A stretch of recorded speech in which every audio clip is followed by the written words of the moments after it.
नमस्कार, मैं हिमांशु मिश्रा और आप देख रहे हैं द इनसाइड स्टोरी। तो राहुल गांधी ने एक बड़ी यात्रा को कंप्लीट कर लिया है। अब उसके बाद तैयारी है दूसरी यात्रा की। वो यात्रा कैसे निकलेगी, किस तरह से निकलेगी, कितने दिनों में कंप्लीट होगी, कहां से कहां तक जाएगी, इन सब को लेकर खाका तैयार किया जा रहा है और लगभग तैयार हो भी गया है। लेकिन राहुल गांधी जब भारत जोड़ो यात्रा लेकर निकल रहे थे तब उनके पास तमाम मुद्दे थे। महंगाई था और रोजगार था या फिर तमाम और मुद्दे थे जिन्हें वो पूरी यात्रा भर में कवर करते रहे, बताते रहे, जगह जगह लोगों से बात करते रहे। लेकिन अब एक और बड़ा मुद्दा उनकी इस लिस्ट में जुड़ गया है। तो क्या ये मुद्दा और फायदा पहुंचाएगा पॉलिटिकल तौर पर कांग्रेस पार्टी को? इसी को लेकर आज हम चर्चा करेंगे और इनसाइड स्टोरी संजीव त्रिवेदी जी, वरिष्ठ पत्रकार, हमारे बीच है, बताएंगे। संजीव जी बताइए, क्या है अंदर क्या खबर है, अंदर की क्या चल रहा है? देखिए, अब से कुछ दिन बाद छत्तीसगढ़ की राजधानी रायपुर में कांग्रेस का अधिवेशन होना है। 24, 25, 26 और 27। और उसमें दो बातें प्रमुख तौर पर होंगी। एक तो ये कि जो अध्यक्ष चुने गए हैं खड़गे जी, तो एक बड़ी सभा बुला करके उनके चयन को सत्यापित किया जाता है। देश भर से लोग जमा होंगे और वहाँ पर मुहर लगाई जाती है, फाइनल वो प्रक्रिया होती है। प्लीनरी सेशन बुलाया जाता है उसके लिए। और दूसरे कि कई प्रस्ताव पारित होते हैं। अभी भारतीय जनता पार्टी की भी राष्ट्रीय कार्यकारिणी हुई थी, दिल्ली में ही हुई थी, और उसी प्रकार ये कार्यकारिणी होने जा रही है। और इसमें प्रस्ताव जो होते हैं, राजनीतिक प्रस्ताव, आर्थिक प्रस्ताव, कि कौन सी दिशा रहने जा रही है पार्टी की, तो उस पर मुहर लगेगी। 6 प्रस्ताव भी आने जा रहे हैं। विदेश नीति से संबंधित होता है, आंतरिक जो सुरक्षा है उससे जुड़ा हुआ प्रस्ताव होता है। पार्टी अपनी रीति नीति तय करती हैं। और इसी बैठक में एक और बड़ी चीज होने वाली है, वो ये कि राहुल गांधी को उनकी भारत जोड़ो यात्रा के लिए धन्यवाद दिया जाएगा और साथ ही साथ उनसे ये आग्रह किया जाएगा कि देश में जो राजनीतिक परिस्थिति इस वक्त मौजूद है उसके मद्देनज़र अगर उन्हें लगता है कि लोगों से सड़कों पर जाकर के मुलाकात करना ज़रूरी है, तो फिर वो अपनी इस अभियान को जारी रखें। और ये एक फॉर्मेलिटी भर होगी, क्योंकि जिसकी बात आप कर रहे हैं, भारत जोड़ो यात्रा 2.0, यानी कि भारत जोड़ो यात्रा का दूसरा संस्करण, उसका पूरा प्लान तैयार हो चुका है और उसे विधिवत तौर पर रायपुर में पारित कर दिया जाएगा। और ये होना तय है, बस तारीखों के ऐलान का इंतजार है। जिस मुद्दे का हम जिक्र कर रहे थे उस बारे में भी बताइए कि हम भारत जोड़ो यात्रा जो पहली वाली निकाली उसमें तमाम मुद्दे थे। अब एक और मुद्दा जुड़ गया है जो बड़ा कहा जा रहा है कि घेरेबंदी कर रहा है भारतीय जनता पार्टी की। जी हाँ, बिल्कुल। देखिए, जब कन्याकुमारी से कश्मीर तक की यात्रा हुई तो उस दौरान एक संशय था कांग्रेस पार्टी के भीतर। जब शुरुआत हो रही थी तो नेताओं से मुलाकात होती थी, तो उनका ये संशय था कि हम सड़क पे जाएंगे और लोगों से हम बात करेंगे, क्या लोग बात करने के लिए हमसे तैयार हैं? और शुरुआत में इस संशय के साथ यात्रा शुरू की गई और दक्षिण में ही बहुत से लोग जब उन्हें मिलने लग गए तो उन्हें ऐसा लगा कि अरे ये तो लोग तैयार हैं हमसे बात करने के लिए। और लोगों के मुद्दे, जैसे महंगाई के मुद्दे, जैसे बेरोजगारी के मुद्दे, आर्थिक असमानता, ये बहुत बड़ा इश्यू है हमारे देश में, उसके मुद्दे।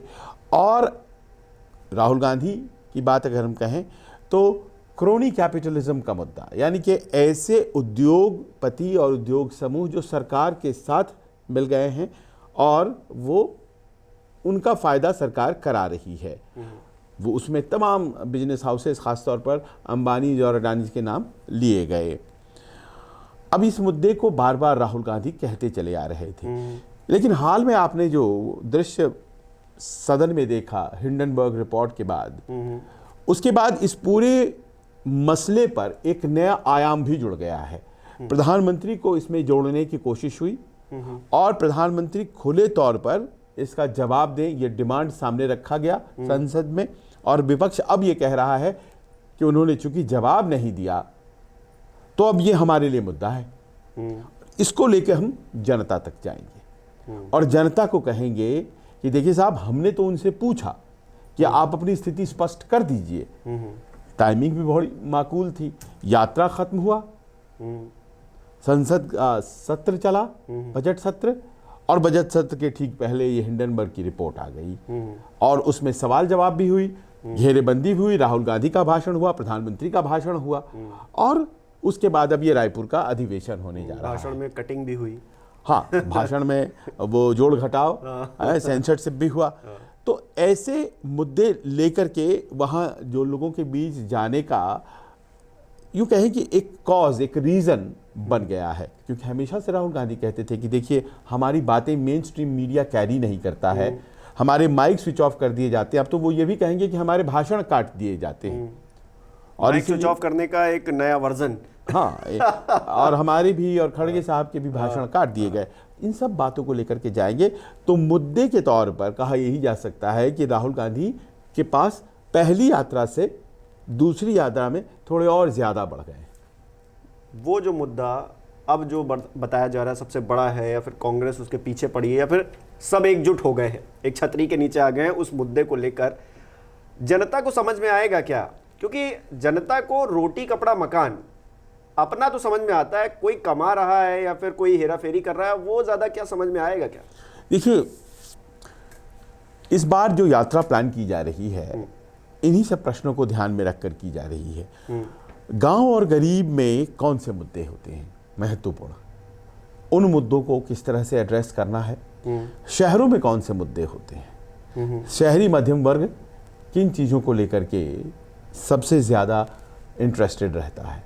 गांव और गरीब में देखिए प्रधानमंत्री मोदी की जो योजनाएं हैं उनका अच्छा खासा असर है, ख़ासतौर पर जो योजनाएं उनके सीधे लाभ के लिए हैं।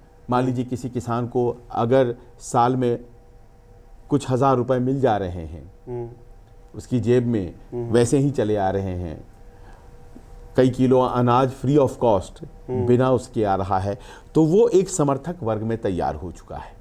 तो वो क्यों बात सुनेगा किसी और की? कोई उद्योगपति कमा रहा है तो कमा रहा है, उनसे क्या मतलब? यही चैलेंज है जिसके लिए राहुल गांधी निकल रहे हैं। देखिए, एक तो समर्थक वर्ग है, पर किसी भी नेता का पूरा देश तो समर्थक नहीं होता है और उसकी अपनी वजहें भी हो सकती हैं। उसी किसान के घर में उसका बेटा हो सकता है जो बेरोजगार हो, उसी किसान के घर में इतनी आमदनी उसकी उपज से नहीं हो रही हो, किसानी के जो मसले हैं जिससे कि वो अपना घर चला पाए, महंगाई इतनी ज्यादा हो गई है। तो मुद्दे तो एक दूसरे से जुड़े हुए होते हैं। घर की महिला जो है सिलेंडर रखा हो लेकिन उसे चला ना पा रही हूँ, उज्ज्वला में मिला हुआ पड़ रहा हो।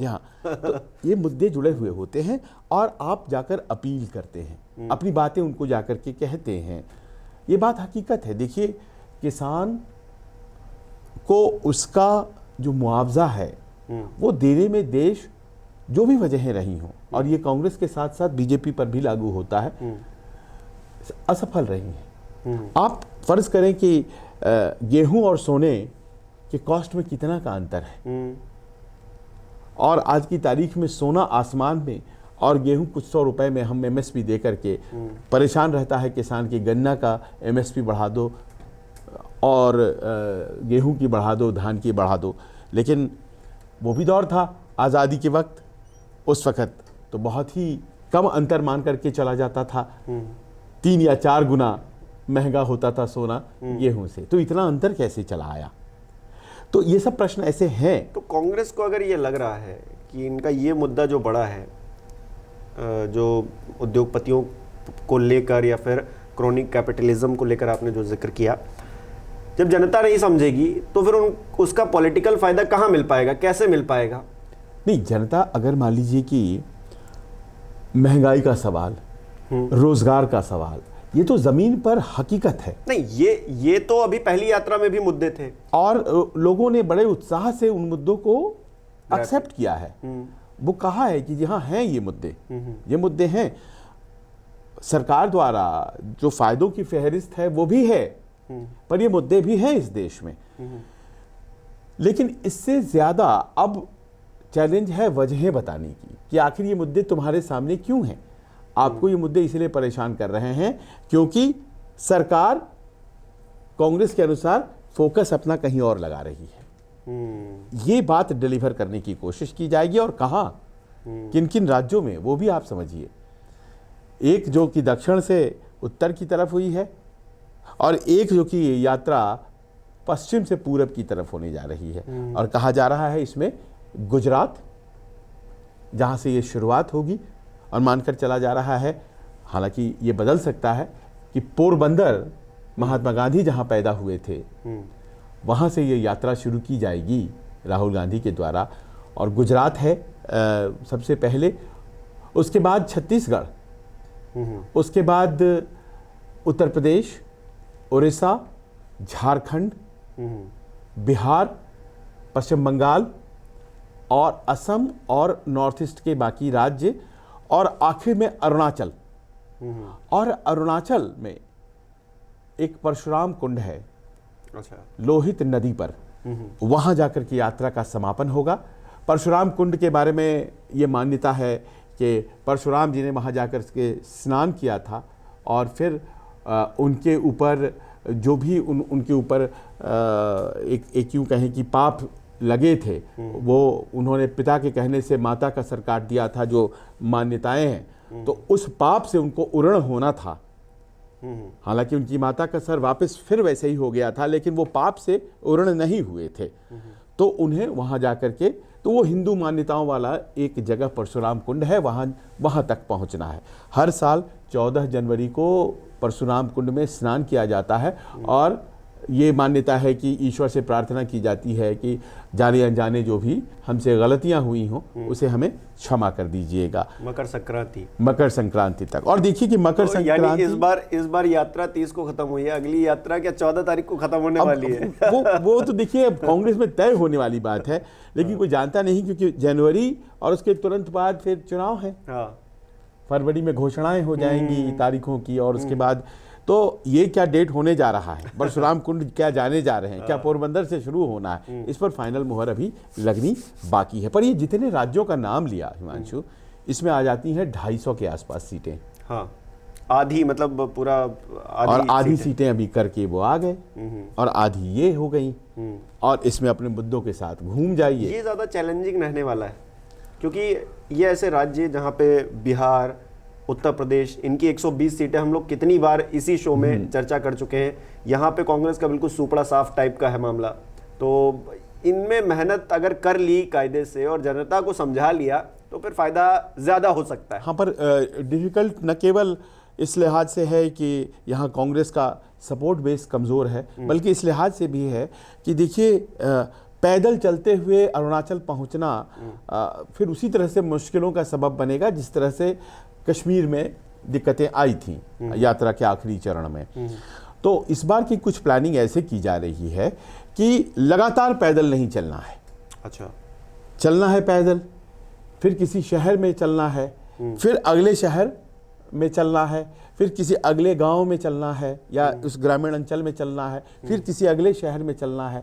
तो इस तरह से कवर करते हुए चले जाना है। समय की बचत इसलिए ज़रूरी है क्योंकि सामने चुनाव हैं, और जो माकूल वक्त है उसको भी देखना है। यह यात्रा बारिश के मौसम में तो हो नहीं सकती है, और मार्च, अप्रैल, मई के बाद फिर यहाँ पर इस पूरे क्षेत्र में बारिश शुरू हो जाएगी, तो फिर मानसून के बाद ही हो सकता है। बिल्कुल। और मानसून के बाद आपको ऐसे यात्रा करनी पड़ेगी, क्योंकि 5 महीने तो आप लगा नहीं सकते हैं। अगस्त से इस बार जैसा 5 महीना लगा दिया गया, फरवरी से शुरू करके सितंबर से शुरू करके जनवरी तक उतना समय नहीं रहेगा, लोकसभा चुनाव हैं। तो ये इस तरह से यात्रा किया जाएगा, हॉप स्टेप करके, कि एक जगह रुके, फिर वहाँ चले, फिर आगे बढ़े, फिर वहाँ चले।